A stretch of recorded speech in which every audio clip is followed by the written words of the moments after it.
Hello guys, কেমন আছেন আপনারা? এসকে মুভি স্টোরি চ্যানেলে কিছুদিন পূর্বে আমরা জেনেছিলাম Pirates of the Caribbean cinema part 2 সম্পর্কে, আর আজকে জানবো পার্ট 3 সম্পর্কে। আর Pirates of the Caribbean cinema সিরিজটি অসাধারণ জনপ্রিয় একটি সিরিজ। তো যাই হোক, সিনেমা শুরুতে আমাদের দেখানো হয় ইস্ট ইন্ডিয়া কোম্পানি ভোট রয়্যালের সকল পাইরেটসকে এবং তাদেরকেও, যাদের পাইরেটসদের সাথে একটু হলেও সম্পর্ক আছে, আর তাদের মধ্যে একটা বাচ্চা ছিল। তো সে পাইরেটসদের গান গাওয়া শুরু করে, আর তারপর একসাথে সকল পাইরেটস গান গেতে শুরু করে। আর এটা ছিল একটা গুহা এবং আরো 9 জন পাইরেট ছিল যারা সমুদ্রে রাজ করত। তো লর্ড কাটলার যখন এই গান শোনে সে অনেক খুশি হয়, কারণ সে জানে সমুদ্রের ওই 9 ডাকাত যারা পুরা সমুদ্র রাজ করে এখন তারা এক জায়গায় হবে।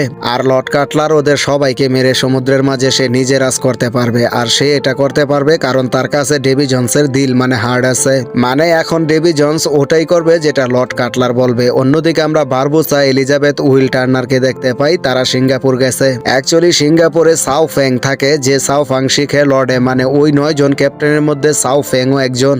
আর সাউ ফেং এর কাছে সমুদ্রের একটা নকশা আছে, যেই নকশার ম্যাপে দুনিয়ার যে কোনো জায়গায় যাওয়া যাবে নদীপথে, যেখানে জ্যাক স্প্যারো জীবন মরণের শেষ ঠিকানায় ফেসে আছে। তো যদি ওদের জ্যাক স্প্যারো আর ব্ল্যাক পার্ল জাহাজ ফিরে আনতে হয়, তাদের এই নকশা এবং একটা জাহাজ দরকার, আর সেটা শুধু সাউ ফিং এ দিতে পারবে। এর সাথে জ্যাক স্প্যারোও ফিরে আসা প্রয়োজন, কারণ ওই 9 ক্যাপ্টেন বা পাইরেটসদের মধ্যে জ্যাক স্প্যারো একজন, আর তাকে ছাড়া কোনো মিটিং করা পসিবল নয়। তখন বারবুসা বলে সাহায্যের গান গেয়ে ফেলছে, এখন আমরা পাইরেটসদের বাঁচাতে চাইলে তাহলে আমরা সকলে মানে 9 জন পাইরেটস মিলে মিটিং করতে হবে। এদিকে ইস্ট ইন্ডিয়া কোম্পানির চেয়ারম্যান লর্ড কার্লারের সেনা হামলা শুরু করে দেয়, চতুর্দিকে দাবরাদাবরি শুরু হয় এবং সাউ ফেঙ্গেলকেও ধরে ফেলে এবং বলে যেদিন তুমি সিঙ্গাপুর আসছো সেই দিনই ইস্ট ইন্ডিয়া কোম্পানি এখানে চলে আসছিল, তুমি বারবুসাকে ধোকা দিয়েছো, আর এখন তুমি উইলকে ধোকা দিতে চাচ্ছ। অ্যাকচুয়ালি উইল নিজে ইস্ট ইন্ডিয়া কোম্পানিকে ইনফরমেশন দেয়। তারপর উইল বলে আমি আমার বাবাকে বাঁচাতে চাই, এজন্য আমার ব্ল্যাক পার্ল জাহাজ প্রয়োজন, আর তুমি যদি ভবিষ্যতে লর্ড কাটলারের সাথে কোনো ডিল করতে চাও তাহলে তুমি সেটাই করবে যেটা আমি বলবো। আর তারপর উইল তার সাথীদের কাছে মানে এলিজাবেথ আর বারবুসার কাছে যায়। এরপর উইল বলে সাউ ফেং নকশা দিয়ে দিছে আর সাথে একটা জাহাজও দিছে, আমাদের ওই মিটিং করার জায়গায় মিলবে। আর তারপর বারবুসা, এলিজাবেথ, উইল আর তাদের সকল সাথীরা ওই জাহাজের সাহায্যে দুনিয়ার শেষ সীমানায় রওনা হয়। কিন্তু ওই দিন সফর করার পর তারা রাস্তা ভুলে যায়, আর তারপর তাদের সামনে একটা বিশাল বড় ঝর্ণা আসে, আর সেই ঝর্ণা থেকে তাদের জাহাজ নিচে পড়ে যায়। আর ওখানে জ্যাক স্প্যারো আর ব্ল্যাক পার্ল জাহাজকে দেখানো হয়, আর সেটা ছিল পিস রাজস্থান। তো ওখানে জ্যাক্সের আনিজি ফিল হয় এবং সে নিজেই নিজের সাথে কথা বলতে থাকে। তারপর সে ব্ল্যাক পার্ল থেকে নিচে নামে এবং একটা সাদা পাথর দেখতে পায়, তারপর সেটা ঢিল মারে, কিন্তু সেটা পাথর ছিল না, সেটা ছিল কাঁকড়া। তো এরপর ওখানে অনেক কাঁকড়া চলে আসে আর সেগুলা জাহাজের নিচে গিয়ে জাহাজকে সমুদ্রের দিকে ধাক্কা দিতে থাকে। এরপর আমাদের সমুদ্রের কিনারা দেখানো হয়, আর সেখানে আমরা দেখতে পাই বারবুসা, এলিজাবেথ, উইল এবং অনেক পাইরেটসরা চলে আসছে। তো তাদের দেখে প্রথমে জ্যাক স্প্যারো মনে করে এটা তার কল্পনা, কিন্তু একটু পরে বুঝতে পারে এটা কল্পনা নয়, বাস্তব, এরা সবাই ওকে নিতে আসছে। তো জ্যাক স্প্যারো এলিজাবেথের সাথে রাগ হয়, কারণ এলিজাবেথ যদি হাত করা না পড়াইতো তাহলে ক্র্যাকান কখনোই ওকে নিতে পারতো না। আর এই কথাটা এখানে কেউ জানতো না, কিন্তু জ্যাক সবাইকে বলে দেয়। আর তারপর তারা ব্ল্যাক পার্ল জাহাজে বসে রওনা হয় এবং রাস্তায় তারা অনেক আত্মা দেখতে পায় যেগুলা পানির নিচ দিয়ে কোথাও যাচ্ছিল। তখন টিয়া ডেলমা পাইরেটসদের বলে সমুদ্রের মাঝে যাদের মৃত্যু হয় তারা ওখানে যেতে হয়, আর ডেভি জন্সকে সমুদ্রের দেবী ক্লেপসো এই কাজে দিয়েছিল, আর এর বদলে প্রতি 10 বছরে সে একবার জমিনের উপর যেতে পারে, সেখানে ওই মেয়ের সাথে মিলতে পারে যাকে সে সবচেয়ে বেশি ভালোবাসতে পারবে। কিন্তু ডেভি জন্স সেটা করেনি, এজন্য তাকে ক্লেপসন শয়তান এবং রাক্ষস বানিয়ে দিয়েছে। তো এখানে তারা অনেক নৌকা দেখতে পায়, আর এখানে একটা নৌকা এলিজাবেথের বাবা ছিল, কিন্তু এলিজাবেথকে বলে তোমার বাবা এখন আর দুনিয়ায় নাই, আসলে লর্ড কাটলার তাকে মেরে ফেলেছে। তো এটা শুনে এলিজাবেথ অনেক কষ্ট পায়, আর তার পরের দিন সকালে তারা এখান থেকে যাওয়ার রাস্তা খুঁজে পায় না। কিন্তু তারপর যখন জ্যাক স্প্যারো রাস্তার ম্যাপ ভালো করে খেয়াল করে তখন সেটা লেখা আসে আপ ইজ ডাউন। তখন সে বুঝে যায় এই জাহাজ তারা পাল্টাতে হবে, তবেই তারা এই দুনিয়া থেকে তাদের দুনিয়ায় পৌঁছাতে পারবে। আর তারপর জাহাজ কাচ্চিত হতে থাকে, এর ফলে জাহাজ উল্টিয়ে যায়, আর তার কিছুক্ষণ পর ব্ল্যাক পার্ল জাহাজ সমুদ্রের ভিতর থেকে উপরে উঠে আসে, আর তারাও তাদের নিজের দুনিয়ায় চলে আসে। কিন্তু তারা সবাই পিপাসায় ছিল, এজন্য তারা পাশের একটা গুহায় যায়, আর সেখানে ক্র্যাকানের ডেড বডি ছিল। আসলে লর্ড কাটলার ডেভি জন্সকে দিয়ে তার ক্র্যাকানকে মেরে ফেলায়, কারণ তার কাছে ডেভি জন্সের দিল, তাই সে যা বলবে ডেভি জন্স সেটাই করতে হবে। তারপর তারা সবাই যখন আইল্যান্ডে যায় ওখানে অনেক ডেড বডি দেখে যেগুলা সাউ ফেং এর লোকের ছিল, আর তারপর একজন বলে সাউ ফেং এর জাহাজ এদিকেই আসতেছে। এরপর সাউ ফেং এর লোক তাদের উপর গান পয়েন্ট করে, আর এখন তারা সবাই সাউ ফেং এর কবজায়। তখন উইল বলে এদের সবাইকে ছেড়ে দাও, এরা আমাদের ডিলের অংশ ছিল না। তো এটা শুনে সবাই অবাক হয়ে যায় আর বুঝে যায় যে যে উইল তাদের সবাইকে ধোকা দিয়েছে। তখন উইল বলে, আমি আমার বাবাকে ডেভি জোন্সের হাত থেকে বাঁচানোর জন্য এমনটা করেছি, কিন্তু সাউফেং উইলের কথা শোনে না, কারণ সে আগেই লর্ড কাটলারের সাথে ডিল করে রাখছে। তারপর সাউফেং জ্যাক্সকে বলে, তোমার একজন পুরনো বন্ধু তোমার সাথে মিলতে চায়। তারপর সে তাকে লর্ড কাটলারের জাহাজ দেখিয়ে দেয়, আর তারপর জ্যাক্স পেরুকে লর্ড কাটলারের কাছে পাঠিয়ে দেয়। আসলে তারা অনেক আগে থেকেই একজন আরেকজনকে চিনে। এরপর লর্ড কাটলার জ্যাক্সকে বলে, ডেভি জোন্স জানে না তুমি জীবিত, কিন্তু যদি সে জানতে পারে তবে তোমায় বাঁচিয়ে রাখবে না। এখন তুমি যদি চাও আমরা একটা ডিল করতে পারি, তুমি শুধু আমায় একটা ইনফরমেশন দিতে হবে। তুমি আমায় সমুদ্রে থাকা 9 জন সর্দারের নাম বলতে হবে এবং এটাও বলতে হবে তাদের মিটিং কোথায় হবে, আর 8 বা 9 যে কয়েন আছে সেটা রাজও আমাকে বলতে হবে এবং তাদের উদ্দেশ্য কি। অ্যাকচুয়ালি সমুদ্রের ডাকাতদের সকলের কাছে একটা করে কয়েন থাকে আর সেগুলোর মূল্য অনেক, আর সেই 9 কয়েন দিয়ে 9 জন কিছু একটা করতে চায়। অন্যদিকে ব্ল্যাক পার্ল জাহাজে আমাদের দেখানো হয় সাউফেংকে। সেই লর্ড কাটলারের লোককে বলে, আমার সাথে ডিল করা হয়েছিল যে ব্ল্যাক পার্ল জাহাজ আমার হবে। তখন জেমস বলে, তুমি ভাবলে কি করে আমরা তোমায় ব্ল্যাক পার্ল জাহাজ দিয়ে দিব, যেটা ডাচম্যান জাহাজকেও হারাতে পারে। আর সে ওখান থেকে চলে যায়। আর এখন বারবুসা সাউফেংকে বলে যে ইস্ট ইন্ডিয়া কোম্পানি কখনোই ডাকাতদের সাথে ওয়াদা পূরণ করে না, তুমি আমাদের সঙ্গ দাও। তখন সাউফেং বলে, আমরা তাদের কিছুই করতে পারবো না, তার কাছে ডাচম্যান জাহাজ আর এখন ব্ল্যাক পার্ল। তখন বারবুসা বলে, আমাদের কাছে সমুদ্রের দেবী ক্লেপসন আছে, তাও এই জাহাজে একটা মহিলা রূপে। ভাবো তার গোপন শক্তি কি কি করতে পারে, কিন্তু তার শক্তি ব্যবহার করার জন্য আমাকে যেই 9 জন পাইরেটস আছে তাদের নিশানা লাগবে। এজন্য আমরা 9 জনকে একত্রিত করে জলদি মিটিং করতে হবে। তো সাউফেং মনে করে যে মানুষের ভিতর দেবী ক্লেপসন আছে সেটা আর কেউ না, এলিজাবেথ নিজেই।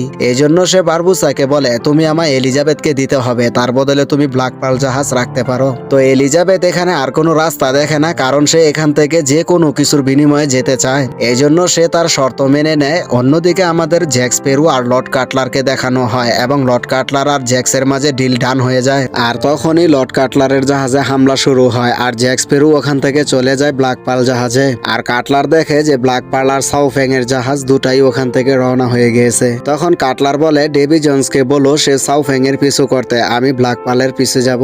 আর তারপর সাউফেং এর জাহাজে দেখানো হয় এলিজাবেথকে সমুদ্রের দেবী ক্লেপসন মনে করে এবং বলে, প্রথম যখন ডাকাতদের মিটিং হয়েছিল সেটাই ডাকাতরা এই সিদ্ধান্ত নিয়েছিল যে সমুদ্রের দেবী ক্লেপসনকে বেঁধে রাখা হবে যেন সমুদ্রের পুরুষদের হুকুম চলে। তবে আমি এটার বিরুদ্ধে ছিলাম, কিন্তু আমার কথা কেউ শোনেনি। অ্যাকচুয়ালি সাউফেং তার কাছ থেকে তার শক্তি নিতে চায়। আর তখনই একটা গুলি এসে তার শিপে লাগে, যার ফলে একটা কাঠের টুকরা সাউফেং এর উপর লাগে আর সে তার শেষ নিঃশ্বাস নিতে থাকে। কিন্তু মরার আগে সে তার গলার রকেট এলিজাবেথকে দিয়ে যায় এবং বলে, তুমি এই শিপের ক্যাপ্টেন এখন। অ্যাকচুয়ালি তার শিপে হামলা অন্য কেউ দেয়নি, বরং ডেভি জোন্সের জাহাজ ডাচম্যান করে। তারপর ডেভি জোন্সের লোকেরা এদের সবাইকে বন্দি করে ফেলে এবং ডাচম্যান জাহাজ নিয়ে যায়। আর ওখানে জেমসও ছিল। তো জেমস যখন এলিজাবেথকে দেখে অনেক খুশি হয় এবং বলে, তুমি আমার সাথে চলো, কিন্তু এলিজাবেথ মানা করে দেয়। এই জন্য সেও তার সাথীদের সাথে জাহাজে বন্দি থাকে। আর ওখানে তার দেখা হয় উইলের বাবার সাথে, যে এখন জাহাজের সদস্য হয়ে গিয়েছে। তো এলিজাবেথ বলে, খুব জলদি তোমায় উইল নিতে আসবে। তো উইলের বাবা এলিজাবেথকে চিনে, সে তাকে বলে, উইল যদি এখানে চলেও আসে তাহলে সে আমাদের দুজন থেকে একজনকেই বাঁচাতে পারবে, আর সে যদি আমায় বাঁচায় তবে প্রথমে সে ডেভি জোন্সকে মারতে হবে আর এই জন্য শিপের ক্যাপ্টেনকে মারতে হবে। আর সে যদি আমায় বাঁচায় তবে প্রথমে সে ডেভি জোন্সকে মারতে হবে, আর যেই এই শিপের ক্যাপ্টেনকে মারবে সে নিজেই শিপের ক্যাপ্টেন হতে হবে। আর যে ডাচম্যান জাহাজের ক্যাপ্টেন হয় সে 10 বছরে সেফ একবারই জমিনে যেতে পারে, মানে সে 10 বছরে কেবল একবার তোমার সাথে মিলতে পারবে। আর আমি চাই না এমনটা হতে। তারপর ব্ল্যাক পার্ল জাহাজকে দেখানো হয় সেটা ওদিকে যেতে থাকে যেখানে ডাকাত সর্দারদের মিটিং হওয়ার কথা। আর ওখানে উইলও ছিল, সে একটা লাকড়ির সাথে ডেড বডি বেঁধে পানিতে ফেলতে থাকে। আর ওই ডেড বডির পকেটে একটা নকশা ছিল যেন এই বডি পিছু হয়ে লর্ড কাটলারের জাহাজ মিলে আর সে ওই জায়গায় পর্যন্ত পৌঁছাতে পারে যেখানে ডাকাত সর্দারদের মিটিং হবে। আর এটার বদলে লর্ড কাটলার তার বাবাকে জাহাজ থেকে মুক্ত করতে সাহায্য করবে, কিন্তু জ্যাক তাকে এমন করতে দেখে ফেলে। এই জন্য সে তার নিজের কম্পাস দেয় এবং পানিতে ফেলে দেয়। এদিকে ডেভি জোন্সের জাহাজ ডাচম্যান দেখানো হয়, ওখানে এলিজাবেথ জেমস আর তার সাথীদের মুক্ত করে দেয়। কিন্তু তখনই সেখানে উইলের বাবা চলে আসে আর তার দেমাক অনেক খারাপ হয়ে গিয়েছিল আর সে এসে জেমসকে মেরে ফেলে। অন্যদিকে উইলকে দেখানো হয় লর্ড কাটলারের জাহাজে পৌঁছে গিয়েছে আর এখানে ডেভি জোন্সও ছিল। তখন উইল তাকে বলে দেয় জ্যাক জীবিত আছে আর সমুদ্রে ডাকাত 9 সর্দার এই জন্য মিলতেছে কারণ তারা সমুদ্রের দেবী ক্লেপসকে আবার জীবিত করতে চায়। তারপর ডেভি জোন্স বলে, সমুদ্রের দেবী ক্লেপসকে যখন বন্দি করে কোনো মানুষের ভিতর দেওয়া হয়েছিল তো তার ভেদ আমি পাল্টাইছিলাম, তখনই ডাকাতদের 9 সর্দার এমন করতে পারছিল।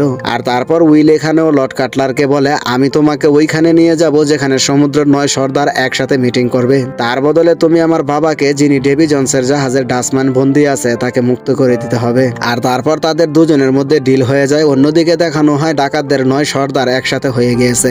এদের মধ্যে এলিজাবেথও একজন ছিল। তখন এলিজাবেথ সবাইকে বলে আমরা মুক্তির জন্য লড়াই করা প্রয়োজন, কিন্তু এতে কেউ সহমত হয় না। আর তারপর 9 জনের মিটিং শুরু হয় যে 9 জনের মধ্যে কে তাদের লিডার হতে পারে, মানে 9 জনের মধ্যে কে তাদের এমন সর্দার হবে যে সব শুনবে। তো সবাই নিজে নিজেকে ভোট দেয়, কিন্তু জ্যাক স্প্যারো নিজেকে দেয় না, সে এলিজাবেথকে ভোট দেয়। তার মানে এখন সবাই এলিজাবেথকে মানতে হবে। তখন এলিজাবেথ বলে আমরা ভাগবো না, উল্টো ইস্ট ইন্ডিয়া কোম্পানির সাথে লড়াই করব। তার পরের দিন সকালে দেখানো হয় যে ইস্ট ইন্ডিয়া কোম্পানির সাথে লড়তে সবাই তৈরি। আর তারপর আমাদেরকে সমুদ্রের মাঝে লর্ড কাটলারের জাহাজ বাহিনী দেখানো হয়। আর তাদের কাছে অনেক জাহাজ ছিল, তার মানে তাদের সাথে জিততে পারবে না। এরপর Jack Sparrow, Barbossa, Elizabeth, Will, Lord Cutler ও ডেভি জন্স মিটিং করতে যায়, যেখানে এলিজাবেথ উইলকে চায়, কিন্তু উইলের বদলে তাকে জ্যাক স্প্যারোকে দিতে হয়। কিন্তু বারবুসা জ্যাক স্প্যারো থেকে তার কয়েন নিয়ে নেয়, যেটা ছিল সর্দার হওয়ার প্রতীক। আর এরকম নিশানা কয়েন সকল সর্দারের কাছে থাকে। আর তারপর তারা যার যার জাহাজে চলে যায়। তারপর ব্ল্যাক পার্ল জাহাজে দেখানো হয় টিয়া ডেলমাকে বন্দি করে রাখছে, কারণ টিয়া ডেলমাই ছিল সেই মানুষ যার ভিতরে সমুদ্র দেবী ক্লেপসো ছিল।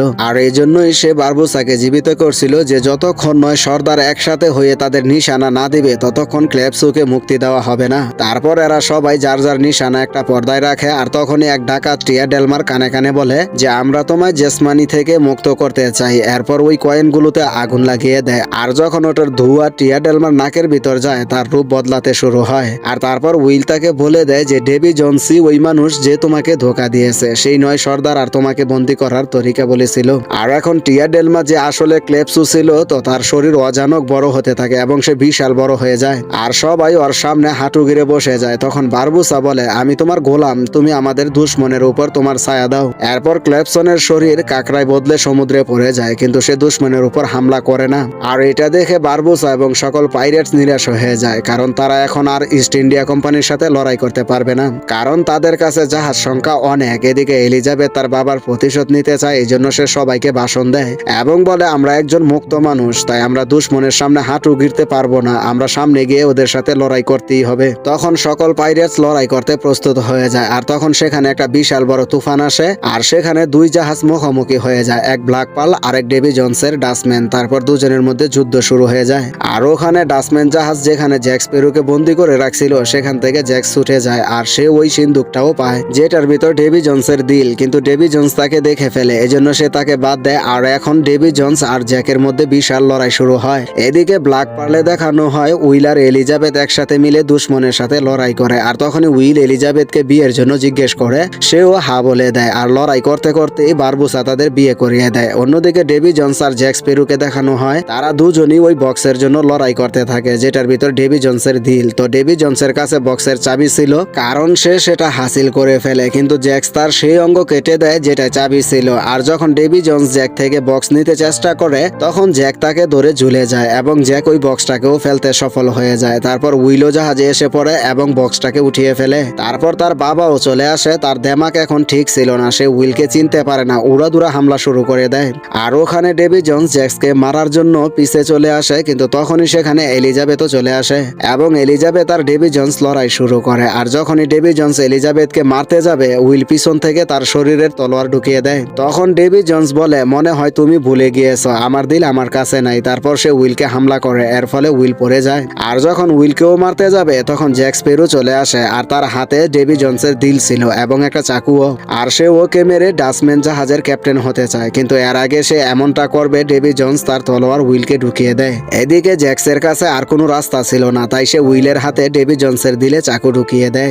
এর ফলে ডেভি জন্সের মৃত্যু হয়ে যায়। আর তখন শিপে যত গোলাম ছিল সবাই উইলের কাছে আসে। আর তার বাবার হাতেও একটা চাকু ছিল, আর সে বলে জাহাজের ক্যাপ্টেন হতেই হবে। এদিকে জ্যাক স্প্যারো আর এলিজাবেথ প্যারাশুটের সাহায্যে সেখান থেকে চলে যায়। আর তারপর ডাচম্যান জাহাজ সমুদ্রে ডুবে যায়। এদিকে জ্যাক্স আর এলিজাবেথ ব্ল্যাক পার্ল জাহাজে পৌঁছে যায়। আর তাদের সামনে কাটলারের অনেক বড় আর্মি তাদের সামনে কাটলারের জাহাজ দেখতে পায়। আর তখনই সমুদ্রের নিচ থেকে ডাচম্যান জাহাজ উপরে উঠে আসে, যেটার নতুন ক্যাপ্টেন এখন উইল। আর উইল এখনো জীবিত ছিল, তো কাটলারের মনে হয় উইল তার সঙ্গ দিবে। আর যখন ওর জাহাজ ব্ল্যাক পার্ল উইলের জাহাজের কাছে আসে, তখন 2 দিক থেকে সেটার উপর হামলা শুরু করে, যার ফলে ওর অনেক লস হয়। তখন ইস্ট ইন্ডিয়া কোম্পানির সেনা উল্টো মুড়ে যায়, কারণ তারা বুঝে যায় এদের সাথে জিততে পারবে না। আর রুলস মোতাবেক এখন উইল 10 বছরের কেবল জমিনে একবারই আসতে পারবে, মানে সমুদ্র থেকে শহরে। আর তার কাজ হলো মৃত আত্মাদের এক জায়গা থেকে আরেক জায়গায় ছাড়া। আর সে তার কাজ শুরু করার আগে একদিন এলিজাবেথের সাথে থাকে, আর যাওয়ার আগে সে তার বক্স যেটার ভিতর তার দিল আছে সেটা এলিজাবেথকে দিয়ে রওনা হয়ে যায়। অন্যদিকে জ্যাক স্প্যারোকে দেখানো হয় আর তাকে বারবুসা ধোকা দিয়ে একটা আইল্যান্ডে ছেড়ে গিয়েছে। আর সেও ফাউন্ট অফ ইউ খুঁজতে থাকে, যেটার কারণে মানুষ সবসময় জোয়ান থাকে আর এই জন্য তার নকশার প্রয়োজন পড়বে। আর যখন সে তার নকশা খোলে তখন সে দেখে নকশা মাঝখান থেকে কাটা। অ্যাকচুয়ালি জ্যাক্স প্রথমেই ওই নকশা চুরি করে ফেলেছে, আসলে একটা জিনিসই জ্যাক্স। আর তারপর জ্যাক স্প্যারোকে দেখানো হয় একটা ছোট্ট ডিঙ্গিতে বসে ওই নকশাটা দেখতে থাকে, যেটার সাহায্যে সে সামনের রাস্তায় রওনা হয়। আর তারপর আমাদের সিনেমার লাস্ট দৃশ্যে দেখানো হয় যে 10 বছর পার হয়ে গিয়েছে এবং 10 বছর পর উইল ফিরে আসছে। আর ফিরে এসে তার বউ এলিজাবেথ আর সন্তান হ্যান্ডের সাথে দেখা হয়। আর এখানেই সিনেমাটি শেষ হয়ে যায়। তো গাইস, আপনারা প্রথম পর্ব থেকে এই সিনেমাটি না দেখলে বুঝতে পারবেন না, তাই প্রথম পর্ব থেকে দেখে আসুন। লিংক ডিসক্রিপশন বক্সে দেওয়া থাকবে এবং পিন কমেন্টে। তো ভালো থাকবেন, সুস্থ থাকবেন, টেক কেয়ার, আল্লাহ হাফেজ।